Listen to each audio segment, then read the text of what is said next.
This video is about the rival party. In Xanathars Guide to Everything, we're already given an option for a rival, an NPC who has a clear reason to interfere with the character's goals and whose presence is felt as a result of the character's actions. The thing is, those rules are explicitly tied to downtime. They're cool, but your rival's not really meant to be an active part of your adventure. The rivals in Xanathars are essentially a system to interfere with your character's off-screen montages. They're there to get in the way of your characters accomplishing some background task in your campaign world. I actually think it's a really good system. It might be my favorite part of the book, but in a lot of ways, instead of just having a singular person or the head of a faction act as their rival, I think it'd be a lot more satisfying to have a rival party. Another group of heroes, or villains, that your party competes with. And instead of just waiting around in town to mess with your heroes when they show up, you can have the rivals out in the adventuring world where they can have run-ins with your party. In my experience, having a rival party gives you lots of opportunities to have fun, memorable moments. It's also a way for you as the DM to challenge your players, not just mechanically, but to add some dramatic tension for their characters to confront. So in this video, we're gonna go over ways to create and utilize rival parties, focusing on some bits that I think will be pretty useful for DMs. And at the end of the video, we're gonna go over some examples from my home game, because I'm using a rival party right now and I'm really enjoying it. I think there are really two essential features that are needed for a rivalry. The first key is to realize that your rivals are your competition, not your nemesis. They're not mortal enemies. They don't actually want anyone in the party harmed. This is in contrast to the evil party, which you can pretty much treat just like a group of monsters. They show up for one fight and then they die. Now, I'm not saying this isn't a cool thing to do.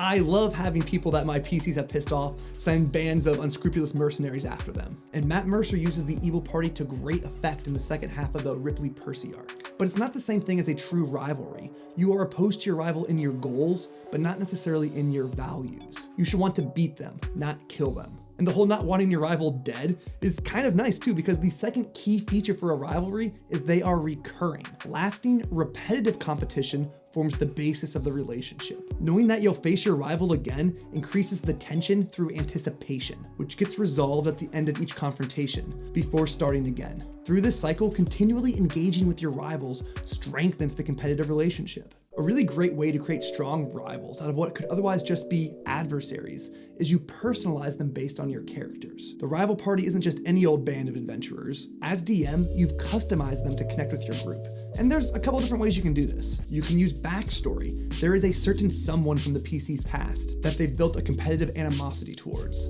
This is useful because players are almost always more invested in game elements that are especially linked to their character. One of the rivals could be a member of the same guild, or competitive sisters, or students of the same master. Foils are used to highlight a character's traits by contrast. They are opposed to the heroes in motif and theme. Not just simple things like dress in black, dress in white, or uses fire versus uses ice, but also deeper qualities like attitude, origin, and motivation. For example, if one of your characters is a self-taught hedge mage, their foil could be an ivory tower academic. And D&D can make this pretty explicit with the alignment system.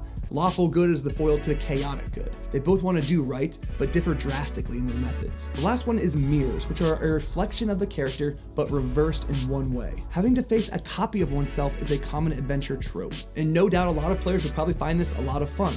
But just be careful that you as the DM don't use this as an opportunity to taunt your players. If you use a mirror to overlord on your players your mastery of the rules and system by using an exact copy of their character sheet, I really can't imagine a player enjoying that. No one really likes to be humiliated. It's not really entertaining to lose to the DM. Those three things, backgrounds, foils, mirrors, they're not mutually exclusive, nor are they a checklist. They are more like a list of ingredients that you can mix in flavorful ways. Like Ken and Ryu, right? They are both mirrors, they have the same moveset, and they are foils. One is relaxed and chill, and the other is motivated and disciplined. And if you're making a whole adventuring party, you'll have lots of opportunity to use each of those concepts. Once we've customized our rivals, how do we go about creating animosity out of what would otherwise just be a collection of NPCs who have a vague connection to the party? I think there are a couple of methods we can employ, but they all revolve around building resentment. This bitter indignation that hardens into a grudge. The rivals can take the jobs and the quests that the PCs don't. They recover the lost chalice of Eldermore and reclaim the favor of the Count, while your party remains in the doghouse. Just imagine the loathing the PCs will feel when they hear another bard singing their rival's praises or hear gossip in a tavern about all the treasure and magic items that were recovered from the lost shrine. This is nice for a couple of reasons. First of all, it really creates this feeling of a living, breathing world where the action continues off screen. And if you as the DM need to advance some plot point while the PCs are off lollygagging, or you desperately need to rectify a failed mission to avoid a catastrophic collapse of your campaign, having a rival party available gives you a plausible reason for how these things got done. Or the rivals can go after the same thing you're after. This is one of the reasons why Gary/Blue is so frustrating, because wherever you go, he's already there. And you can do something like this in your game too. Like imagine if the door to the boss's room is already open and inside the unlocked chest, no treasure. Just a note from your rivals taunting you about how they were already there. Another great example that someone on my Twitter suggested is you can go to the apothecary to try to buy health potions, but your rivals are already there and they've bought the last one. Here, there's no immediate danger or violence, but there's still confrontation. Another way to really build resentment is to have your rival have the same ambition as you, but just be better at it. They get off one-upping you too. If you expect to go to the tavern and boast about killing a wyvern, your rival's are already there with the head of a dragon. Creating envy of another party is also really useful if you're running multiple games in the same world simultaneously. The group currently at your table is always hearing tales of another party doing good. You could essentially have different taverns be fans of different parties. They could trash talk each other, and if your party goes into one tavern that's fans of this other party, they immediately get jealous.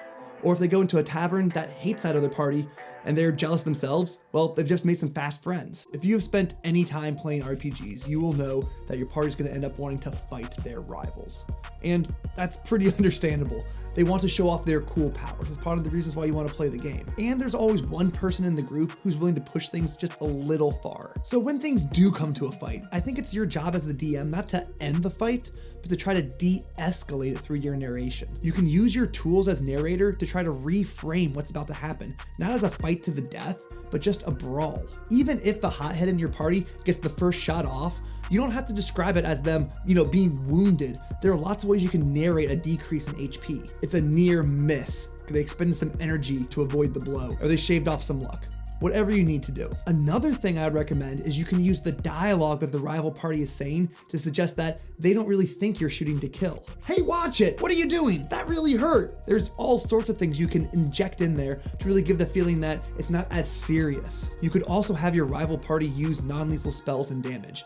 And in a lot of ways, it's probably just as much fun as any other encounter, just based on the sheer novelty of it. Most combat encounters are bloody affairs to the death. So I think it'd be really interesting to try to run in a combat encounter that's not swords and fireballs, but instead grapples and shoves and hold person. As a last resort, you could also have your rivals only show up where a fight to the death would be completely inappropriate. Rivals are a classic literary device, and in my opinion, there's nothing wrong with using a trope as long as you serve it up with a twist. That is really the heart of the creative process, taking something you know and putting your own unique spin on it. A great rival trope is when the rival teams up with the hero at the very end to defeat the big villain. No matter the grudges, you know you're on the same side. So some variations of this could be that, yes, the rival is working with the hero to defeat the villain, but once the baddie is gone, they take the MacGuffin for a yet unidentified third-party client. Another popular trope is the love triangle, where the rivals are competing for the affection of another. Romance isn't something that comes up a whole lot in the games that I run, but I can still see this being a really good tool to inject some humor and levity into your game. All right, real fast. So the broke way is to have two guys fighting over a girl.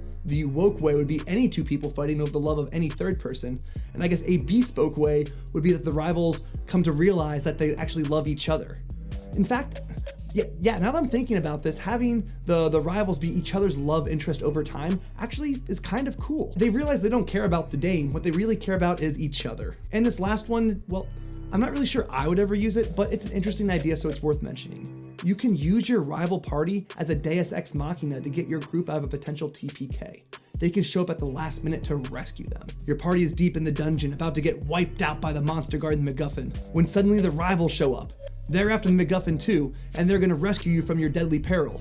Not because they necessarily like you, but they have this big brother complex. No one gets to beat up on them but me. I'm using a rival party in my current home game. And something I'm really enjoying about them is that they live up to all the worst stereotypes of adventurers. They fulfill all the negative expectations people have of them. They're rude, demanding, arrogant, greedy, and easily offended to the point of violence. The group has had 2 run-ins with the rival party so far, and both times I really feel like they got the worst end of the deal. They first stumbled upon this group that would later become their rival party inside a Liamoy's tiny hut, where they hurled insults at the party, and they really couldn't do anything about it. The second time, they beat them to finishing a mission by slaying a wyvern that opened up a secret escape route through the mountains. Not only did our heroes not gain the respect of the peasants for saving them, but the rival party also did something kind of to harm the peasants in the area.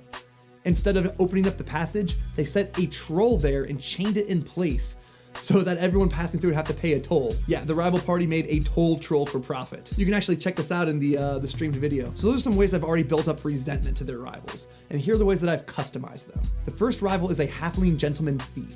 Now this is a rival to Xile Flora Erie. Xile Flora Erie is an orphan and an urchin, and she's kind of looked down upon by some members of the party. She only became a member of the party to pay a debt because she got caught by one of them doing a crime. So the rival thief is rich. He comes from a noble family that can always get him out of trouble when he needs it. He's well liked and respected by other members of the party too. The next rival is 2 dwarves, father and son, a barbarian and a cleric.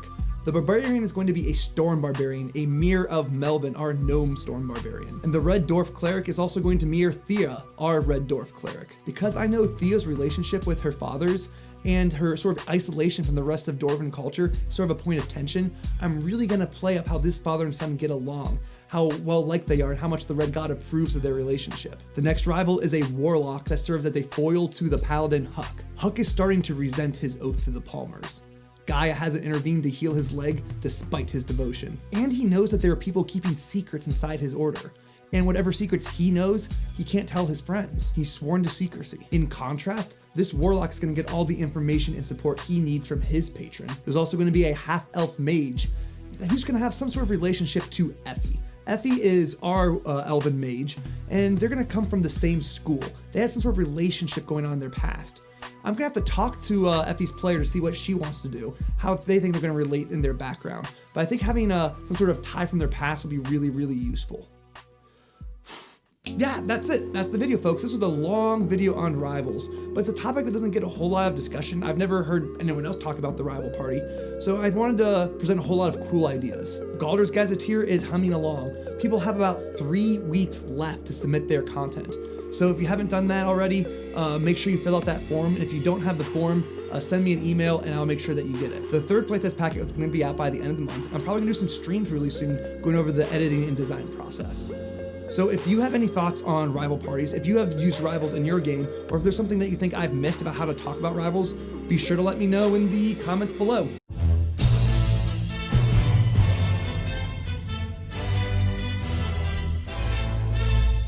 So mean, dickhead.